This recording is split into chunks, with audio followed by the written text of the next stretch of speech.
Ladies and gentlemen, welcome back to the Fantasy Football Channel. It's August. Mock drafts are rolling. Real drafts are rolling. Rankings are pouring out everywhere. Players are getting injured. It is go time. The NFL is nearly a month away. Real quick, if any one of you guys subscribe to our channel, we will DM you complete Fantasy Football Channel rankings for free. What's that include? Non-cookie cutter rankings that everyone else is going to use. Strength of schedule, which is extremely important. Offensive line rankings, even more important than strength of schedule. You're also going to get 2025 finishes in there and much more draft intel and a lot more on top of that. Kyle, how are you doing today? I am doing well. It is time we are laying the foundation here. We are doing our rankings. Very exciting. We have an awesome spreadsheet we'll share with you on the screen today. And as Adam said, comment, message us. We can send them to you guys, and we'll make them editable for your pleasure. If you want to move a few players around for your preference, you can totally do that. Yeah, to echo that, this beautiful doc that we've created, you can go in, change it, edit it yourself, change it, see what the strength of schedule is to kind of help you with your rankings. All you need to do is subscribe and then comment rankings below, and we got you guys. Today, we are doing our own rankings. Top 15 quarterbacks. Kyle, how excited are you for this one? I'm very excited. I mean, this is most important for us because we do have a couple quarterback heavy leagues, unlike a lot of people who just do one quarterback stuff. So it'll be good for us to get in today. And we have some spicy stuff. We have a couple players on there that are quite a bit different than everybody else's rankings, and we'll tell you why today. Absolutely. Adam, how are you? Are you ready to get into this? Whew, I am doing wonderful. We had a little vacay in Wisconsin. We're back in action, back in our home cities here. It's go time. It's draft time. We got Vegas coming soon for a little live draft action. We're good to go. All right. I will share the screen here, and why don't you kick us off? Who we got we'll go 15 in reverse order. Quarterback 15. We are starting off 15 with Mr. Jared Goff of the Detroit Lions. He has the easiest schedule in the NFL. He's got two very nice wide receivers to throw to. And last year, he finished ninth. Every time I see Goff's rankings, I always think, man, he should be higher. I kind of think that again, but we have such young talent with rushing upside in front of him. It's hard to put him up any higher. And I also think the easy strength of schedule actually hurts Jared Goff's value because it's going to help Jahmyr Gibbs when they pound the ball down everyone's throat this year. What you got? Yeah, he finished as quarterback 9 last year. We got to update his points there. So, I mean, this is really like even a little bit of a disservice for how easy the schedule is. He's got his pass catchers still both there. Amon-Ra, Jameson Williams. He's got a good pass catching tight end, and he's got arguably the best pass catching running back in all of the NFL and a good schedule. So, I mean, it's hard. You want to make him higher than this, but this is where we ended up with him. He does have also a really good offensive line. Mike Clay has him at 20. I think this offensive line is even better than that.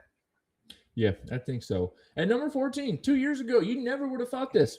Patrick Mahomes is outside the top 10, and he is at number 14. Why, you might ask? Well, the Chiefs' offense has struggled mightily the past 2 years. Their defense is so good that their offense doesn't need to put up any more points, and I don't see a huge regime change heading into this year. Questionable weapons in terms of what they're doing off the field. Rashee Rice is amazing, don't get me wrong. Travis Kelce is extremely consistent, don't get me wrong. But this is no longer the Chiefs where Mahomes gets to run around and do all the things he wants to do. And my last point is, Patrick Mahomes went on the microphone in front of the media and said, I ran the ball too much last year. He carried the ball 6 times a game. They brought in Kenneth Walker to change that fact. So be prepared to see his rushing attempts go way down, especially after the injuries he's seen. Yeah, I mean, this is something that we talked about all year last year. I mean, post Tyreek Hill, this offense isn't the, high-flying offense that it once was, right? I mean, if you look at Rashee Rice as their top receiver and his depth of target, it is ridiculous. Like, he gets the ball so short, and Xavier Worthy was the big play guy, and he disappeared last year. So, and Travis Kelce is another year older. And it's still a really good defense. It's one of the best defensive coordinators in all of the NFL. So Mahomes really saved his performance last year with his rushing legs is what he did. So, I mean, down here where we have him, I think is the right spot for him. Absolutely. At number 13, Matt Stafford, who finished last year as QB number 3.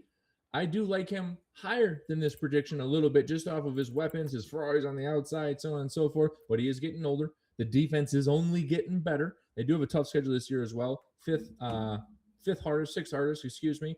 I love me some Matty Stafford. He's a great value play. If you can get him in having two quarterbacks to play with, I think it's a steal in terms of one quarterback leagues. Yeah, you guys, Matt Stafford finished as quarterback 3 last year. So, I mean, the upside is obviously there. Sure, he's old. That's probably the biggest thing against him. And think about he's 38. Think about the receiver he's throwing to, Puka Nacua and Devontae Adams. And it's in that offense, it's just been amazing. He's got two good running backs there too. Last year, I think it helped him with all of the touchdowns. Obviously, with Devontae Adams, he was a red zone machine. The prior year was a lot of Kyron Williams rushing it in. So there's probably going to be some touchdown regression here for Stafford. But as far as a pure pass catcher, I mean, he's really up there. I mean, we could get him even higher, but it doesn't seem right with some of the other guys and their legs and upside with some. So this is where he falls, and I think it's where he deserves to be. He does have the 27th hardest schedule. Great offensive line, top 5, but it's a very hard schedule. And you got to lead into the next one because I ain't overselling no Chicago Bear in my time. Caleb Williams coming at 12 for us. And again, I think this is a little low. Adam is much lower on him than I is. We saw the Ben Johnson effect last year, and Caleb Williams was a top 5 quarterback for fantasy last year. Top 5. Like, that's insane. He had 325 fantasy points. So this is 7 slots lower than where he finished last year. He does have the 26th hardest schedule. Still got a great top 5 offensive line. Still has Ben Johnson. He did lose DJ Moore, and Luther Burden has a bit of a groin injury right now. But still, second-year tight end, who's a great receiving weapon, of course. And then also Rome is still there as top receiver. So, there's a little bit against him, but by and large, I think this is a value for him. And, if I wasn't a Packers fan, I would probably force this higher. But being that I am, he's going to be outside the top 10. Yeah, the thing I like most about Caleb Williams is his offensive line and his tight end. Everyone up front is elite. He has an amazing tight end to throw to. I do not like either one of his weapons. They're unproven to me. They're inconsistent to me. He lost DJ Moore. Here's my biggest thing against Caleb Williams. When he is back there at quarterback, he looks chaotic. He looks too chaotic for me to be like, I really like this guy. I want a quarterback that brings a sense of calmness to the team, calmness to the pocket, and I've never seen that from him. Does that matter with fantasy value? Maybe not. But when I'm watching him and I'm rooting for him, I don't want to see that crap. So therefore, I'm out on Caleb Williams, and that's why we're doing him a bit of a disservice in these rankings. Sure. Yeah, I mean, are you sure it's not just because you're also a Packers fan? Yeah, I mean, sure. That's part of it. Sure. I would say the same thing no matter what if he played for the Packers, I would say the exact same thing. I do not want him running around like a chicken with his head cut off, throwing the ball like too crazy, too wild. He needs to calm down and figure it out. Yeah, I mean, I think he will. I mean, I think he's still very young. So someone that did figure it out last year, Trevor Lawrence for the Jacksonville Jaguars, who has 3 very good wide receiver weapons. He did lose Etienne, who was a great receiving back for him, but they had that replaced with Tootin and a little bit of Quentin Allen, I believe it is, a receiving back there. Trevor Lawrence is a steal. There was plenty of times where he put up either 30 or 40-point games last year. The boy can chuck. They like to throw in the red zone. I like everything about this valuation for Trevor Lawrence. He is a good little sneaky play. This is someone who, I've been, just avoiding fully getting on the bandwagon of. And I don't exactly know why. I think it's when I watch some of his game, I've seen a lot of bad performances from him. But for whatever reason, the dude still seems to score a lot of fantasy points to be able to finish top 4 last year. So, and obviously Liam Cohen, the new head coach last year, really helped him and pushed him to that top 5 finish. And he's got a trio of pretty good receivers, right? So when your worst receiver on the team is Brian Thomas Jr., you got some weapons to throw to, at least in terms of productivity, not in terms of athleticism. Yeah, and we have him as a not so great offensive line, 24th, but we do have an 18th, so about middle of the pack strength of schedule for whatever that's worth. So, yeah, I mean, I think that's where you can't get him any lower, I don't think. I think he needs to be at 11 or better, considering he finished as top 5 last year with same coach, same pass catchers, another year. Yes, sir. And to start off the top 10, this is only one of 2 quarterbacks that we have in the top 15 that we're projecting him exactly where they finished last year. Mr. Herbert finished his top 10. He throws a beautiful ball. He has beautiful hair. He has a new offensive coordinator that is ready to rock with him. We like everything about this offense. What I like most is his offensive line is back. His tackles were beat up last year. Joe Alt was down. His other one was down. Those guys are healthy. Justin Herbert can run the football when he wants to, and he did it plenty last year. This offense is going to be potent. Justin Herbert is going to be a good pick here around the 10 valuation. Yeah, he finished as 10 last year, and without his offensive line, his 2 tackles for a part of that season, and he got Mike McDaniel as his new offensive coordinator. So he really just lost Keenan Allen. That's kind of what we're weighing here. So to me, like, this is another fringe quarterback one with a lot of upside here. And he really aired it out last year. If that offense line is healthy, it is one of the best in the NFL. They have it as 8 by Mike Clay, and strength of schedule is at 20. So 10 or better, I think, is good for Herbert. And I'm kind of excited to see what this looks like with this new head coach. I mean, think about what he did in Miami, right? Yep. I agree with you. Are we ready? I'm ready for the next one. If you're ready for the next one, I got to lead this one here. I'll let you take it away at number 9. Eagles fans, put on your earmuffs and cover them with the best noise canceling headphones you got, because we got Jalen Hurts at number 9. No more A.J. Brown. The dude has struggled to throw a football his entire career. Another new offensive coordinator. Weapons? Devontae Smith with some injuries. Mekhi Lemon reporting not to be as good as he should be. There are some serious red flags within this offense, and the only way we think Jalen Hurts supersedes this valuation of 9 is if he pushes for 15 touchdowns, because without that, he's going to throw 167 yards a game, and the offense is going to look just as bad as it did last year. Yeah, I mean, this was a recent move by us. Obviously, you know, he does have a bit of a floor. He had 305 points last year, finished at quarterback 8. I mean, that is quarterback 8 last year. That is with A.J. Brown, who is a true alpha receiver out there. I know he's got some drama around him, but the guy still had a bunch of targets, a bunch of touchdowns, and he's still a great receiver. Yep. So they do have a decent strength of schedule, 8th easiest, and he does have one of the best offensive lines. So if he continues to rely on his legs, I still think he's got a high floor. But the passing game here is really in question. I think, you know, they got Dontavian Wicks from Green Bay, who could be their number 2 receiver right now if Mekhi Lemon misses time. And then Devontae Smith, who's always been the second receiver on the team. Like, I think he's a good receiver, but if defenses are able to focus on him, like, he's no A.J. Brown. So I don't know that he has the separation and the upside in the offense. So I think they got some things to figure out here, and I'm not fully convinced they can do that throwing the ball. I like what they did with the coaching change on the coordinator side of things, but I don't know that we see it right away. Yep. And I do think Hurts is a gamer, and he's going to compete and do the best he can. Yeah. But, I mean, for fantasy, I'm just not as high on it as the consensus. I mean, we have him, 3 or 4 spots at least lower than most people right now, if not more. Just with the rushing floor. Yep, exactly. And we love Jalen Hurts' character and personality. Never question that, but his ability to throw the football is always in question, I'm afraid. At number 8, one of the most exciting players who hit the NFL last year, Jackson Dart. He has one of the lowest floors due to injury possibility and one of the highest ceilings out of any one of these top 15 quarterbacks. If he can stay healthy the whole year, he could easily be top 5, top 3. But he doesn't get down. He loves to run the football. He's such a competitor with a slightly thinner frame and smaller frame.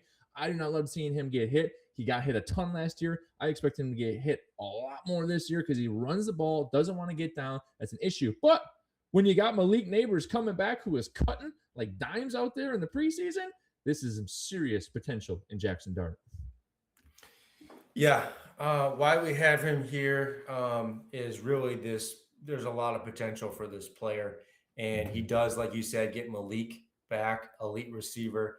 And when I pull up his games, when he played weeks 10 through 4 through 10 last year, the dude had a rushing touchdown, at least one in every single game except one, and he had 2 in another. So, we talk about Jalen Hurts have a bit of a rushing floor. I would argue this guy also has almost the same, if not more, of a rushing floor. And then having Malik Neighbors out there, and I mean, passing, he's shown he can do it. So, and you have a new head coach who has experience with a rushing quarterback. So there's a lot of things to like here. They upgraded the tight end position. They got Isaiah Likely. Um, so I think this guy has a lot of upside.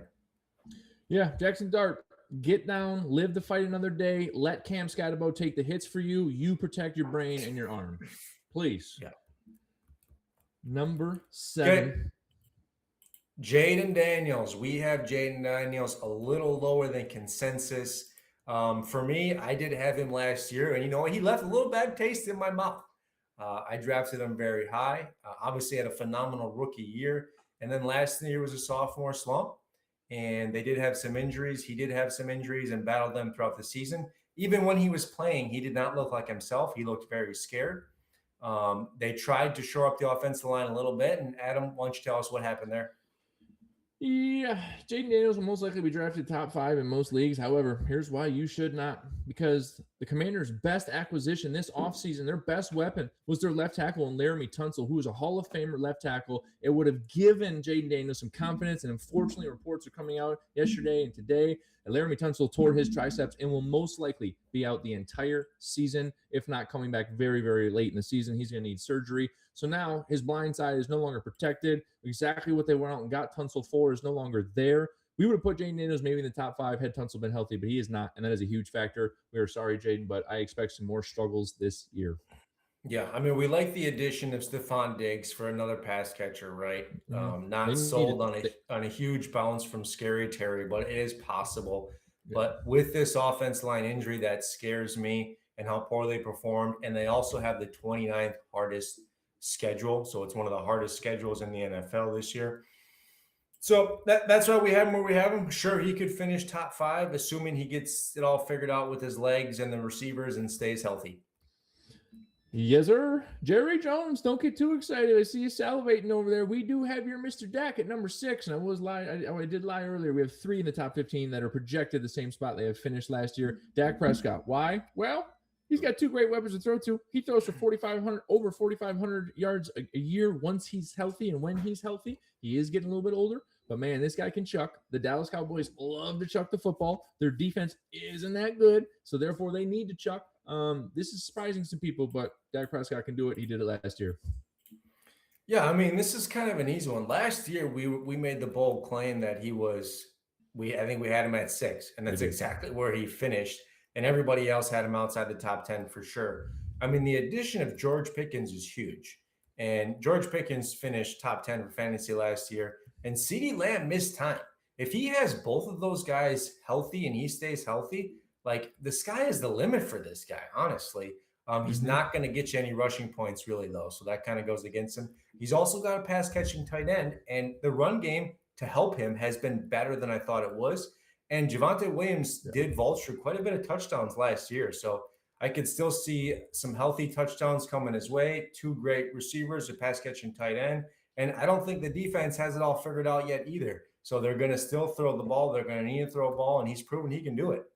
And I love what they did with Georgie P. They keep him on the thinnest device. What do I mean by that? They signed him for a 1-year deal. And they say, you keep running shenanigans and keep giving up on our team, you will not play for this team again. Every NFL team should only give Georgie P a 1-year deal. So that way he knows he has to come in, not be a crybaby, and actually produce. So I love that. That was a good move by Jerry there.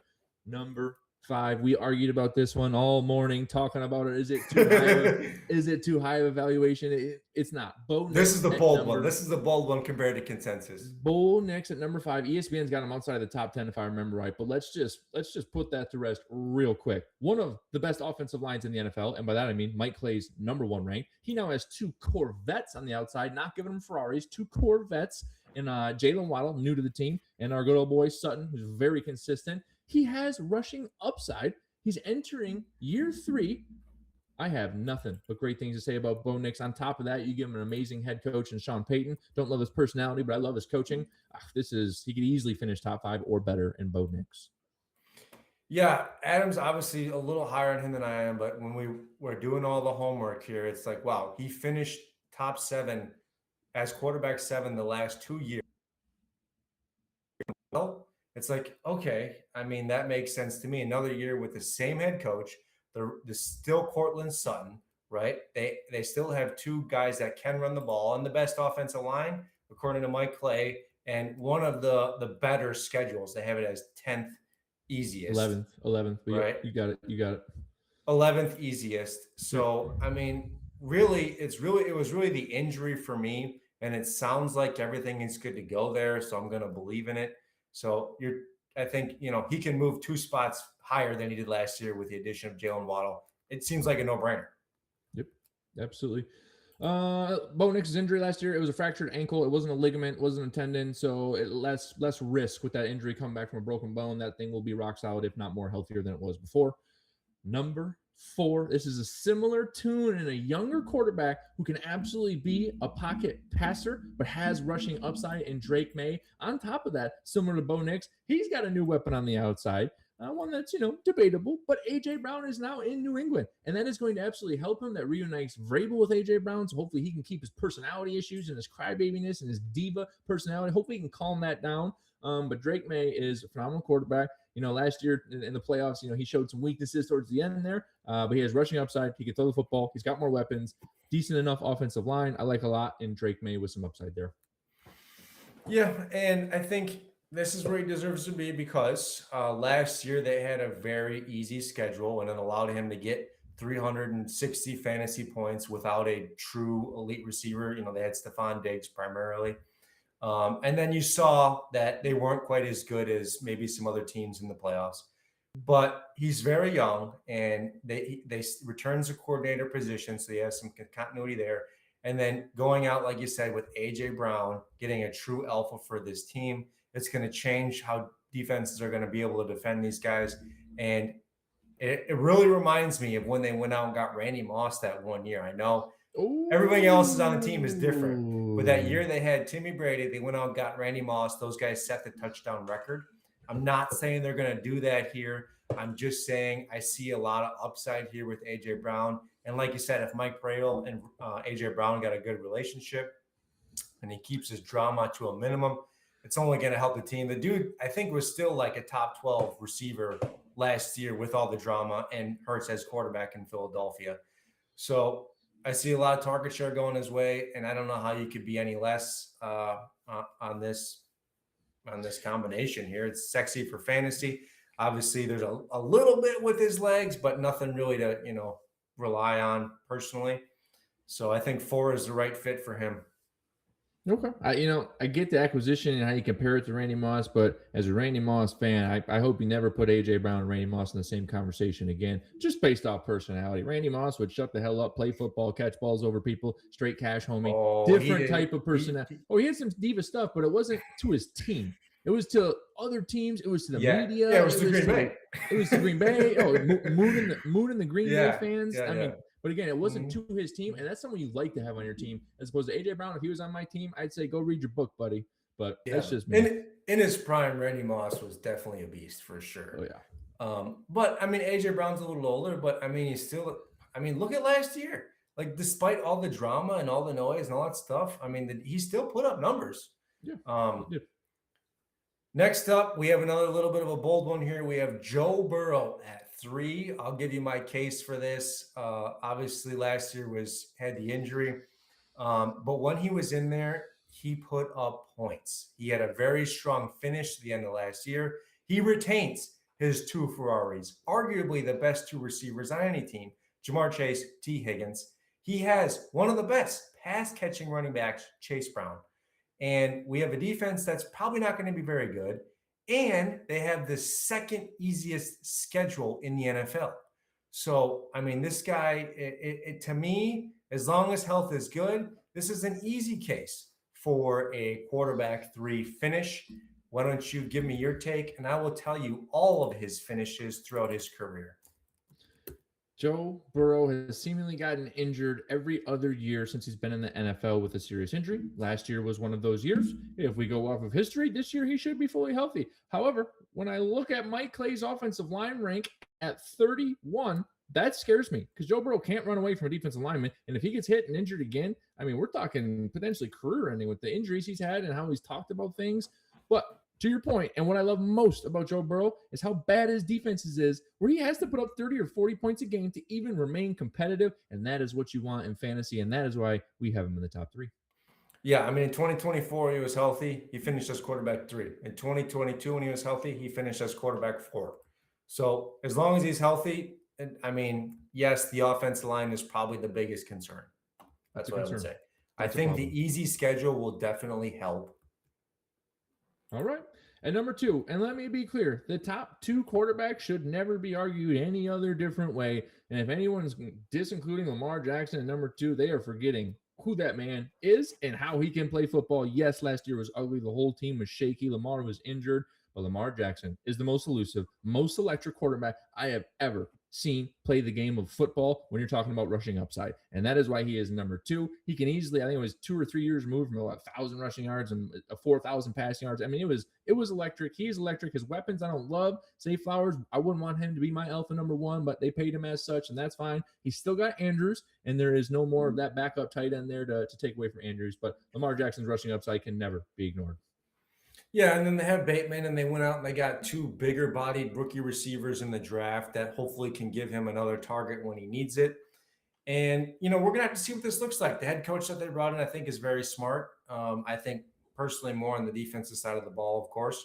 And Lamar is just, to me, the only other guy that screams could finish as number 1 very easily. The most dynamic dual threat player here, probably.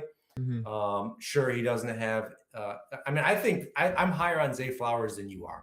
If you go out and watch film on Zay Flowers, like that guy can perform. He got paid, I think, well earned. Personally, yes, he does lose likely, but Mark Andrews has been the kind of the go-to guy for him over the years. So as long as they can keep Henry going, the run game going, he'll do enough dual threat to be able to make you happy for fantasy and to give you a good finish. Absolutely. And the last thing on Lamar, he is 29 years old. And, I was kind of thinking about a little bit this week. Is that too old? Will we see a rushing cliff? And then I think back to Mike Vick, the only other best rusher I've ever seen do what he did. And he could still run. If he wouldn't have been in jail for a couple of years, we would have saw it more. But nonetheless, I think Lamar is still going to be mobile out there, still going to be rock solid in the rushing game. And we'll see what he can do in the passing game. Not to mention his strength of schedule, 5th easiest. So he's got a favorable schedule to get back on track this year. So I think that'll be good for them. At number 1, do you want to? Yeah, nobody can deny this, right? It's Josh Allen across the board. Easy. I can never imagine a draft where a quarterback goes in front of Josh Allen. It would not make sense at all. This guy does it all. He throws it to 8 to 10 different guys a game. He doesn't have one guy he just focuses on. He reads the defense, spreads it out. Oh, and he can run the football and run over linebackers and hurdle safeties. I mean, it is fun. It is electric. He's all-encompassing. We love some Josh Allen. He helped me win a fantasy football championship last year in 2-quarterback league. But nonetheless, get yourself some Josh Allen, especially in 2-quarterback leagues, getting real early. And 1-quarterback leagues, we'll talk about that another day. But, is that a fun player? All right, folks, that's the top 15 quarterbacks for us this year. You need to like, comment, subscribe, and we will give you these editable rankings for your pleasure. Yes. Currently, we have our rank, the player, the team, their 2025 finish and points scored, the movement rank this year. Notes we can put in our notes. I'm going to put in my notes, but it's nice for you guys. Put in any notes you want to put about your players before your draft. Then we also have strength of schedule and Mike Clay O-line rank on here for you. Adam, anything to finish us off? Yeah, just to echo this, the channel rankings in this document, where if you subscribe or message us and we give it to you, when you're in a draft, we've all been there before, where you're sitting there like, I want one of these 2 guys. I don't know who to go with. I'm going to flip a coin on it. You shouldn't be flipping a coin on it. You should be looking at how good is their offensive line? How hard is their strength of schedule? What did he do last year? Those are the things that help you decide the 50-50 calls, not flipping a coin. Those make championships as opposed to non, and that's why we're giving away for free, because we want to help some people out there. All right, folks. Thanks for tuning in to the Fantasy Football Channel. We'll catch you in the next one.